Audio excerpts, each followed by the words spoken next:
बहुत ही सुंदर प्रसंग सुखदेव भगवान राजा परीक्षित को सुना रहे हैं। गोवर्धन छोटे से कन्हैया ने बड़ी मधुर गोवर्धन लीला की।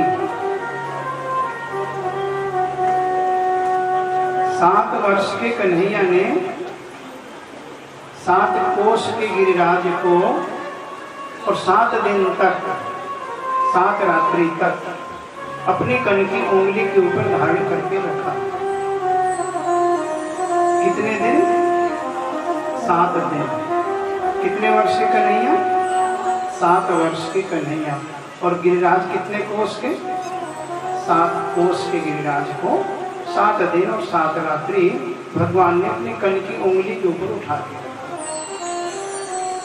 सुखदेव जी कहते परीक्षित, जब इन ब्रजवासियों ने गिरिराज जी का भोग लगाया ना, तो देवराज इंद्र ने देखा तो बड़ा क्रोध आया। देवराज इंद्र ने सोचा, रे मेरे स्थान पे कोई और बैठ गया, इसको तो मजा चखाना पड़ेगा। देवराज इंद्र ने चारों गणों को, जो मेघ है ना, चारों मेघों को आदेश दे दिया। गणम सांवर्तकम नामा मेघानाम चांतकारिणाम।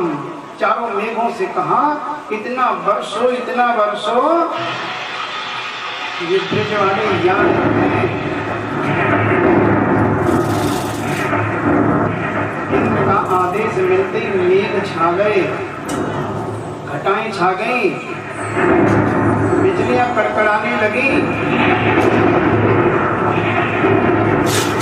ब्रजवासी त्राही करने लगे। इतनी जोर की घटाएं छाई, सब ब्रजवासी बोले, रे लाला भैया हमने कहा था ना ये देवराज इंद्र कुछ करेगा। और मोटी मोटी बूंदें लगी गिरने।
बोले गिरिराज भगवान की जय हो। चारों मेघों को आदेश मिला तो चारों मेघों ने इतनी जोर जोर की बारिश की, मोटी मोटी बूंदें। जब ब्रजवासी लगे चिल्लाने तो कन्हैया आगे बढ़े और आगे बढ़कर के कन्हैया ने गिरिराज को उठा लिया और अपनी कन की उंगली पर रख के कहा कि सब गोवर्धन के नीचे आ जाओ। ये सारे ब्रजवासी गोवर्धन जी के नीचे आ गए। 7 दिन हो गए बरसते हुए, चारों मेघ खाली हो गए, इतना वर्षा। कहते हैं एक मेघ अगर जी लगा के बरस जाए तो सारी धरती डूब जाए। एक मेघ अगर जी लगा के बरस जाए तो प्रलय आ जाए। चारों मेघ खाली कर दिए और इंद्र ने झांक के देखा तो ब्रिज में धूल उड़ रही थी। ब्रिज में धूल उड़ रही थी। परीक्षित ने कहा, गुरुदेव धूल? फिर ये गया कहाँ पानी? चारों मेघ खाली हो गए, पानी कहाँ गया? बोले यही तो लीला है इस लीला पुरुषोत्तम की। बोले बताइए ना। बोले कि इनकी हर लीला दूसरी लीला से जुड़ी होती है।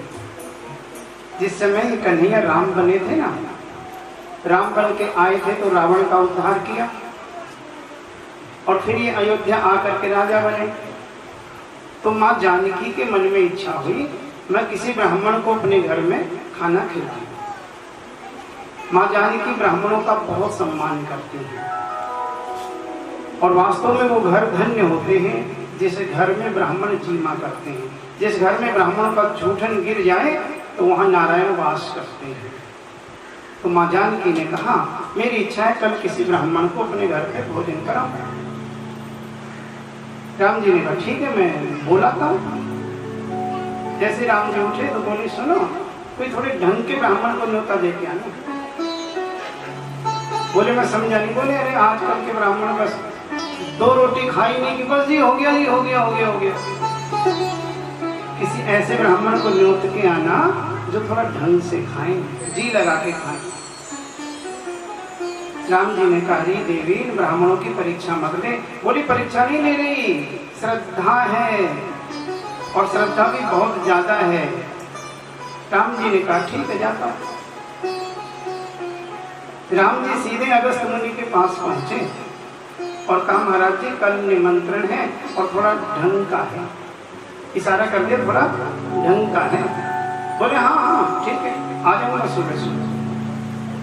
दूसरे दिन माँ जानकी सुबह ब्रह्म मुहूर्त में उठी, पूरा घर उन्होंने लीपा पोता, खूब सुंदर साफ सफाई करी, चूल्हे को लीपा, अनेकों प्रकार